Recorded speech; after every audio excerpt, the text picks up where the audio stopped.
All right, today we're at the factory and we're fiberglassing the lower half of the SeaPod shell. So what we do is after we got the mold assembled, we'll put down a layer of wax, and then on top of the wax we'll put a layer of gel coat, and then on top of the gel coat we put our fiberglass. And what we have a layer of matte, and then we have a layer of biaxial, which adds strength to it.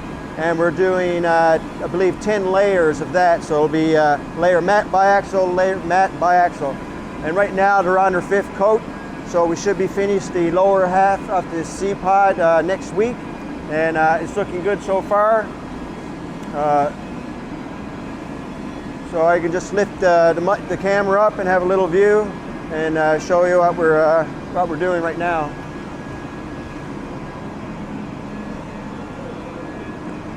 So the guys are laying down a layer of biaxial, 90-degree biaxial, and they're working their way this way around. As you can see, there's multiple layers on the whole SeaPod, and this is the main spar, and we're going to have 12 coats down here going up to the spar to give it rigidity and strength. And then the rest of the shell will have anywhere from 12 down here up to 7 layers on the sidewalls.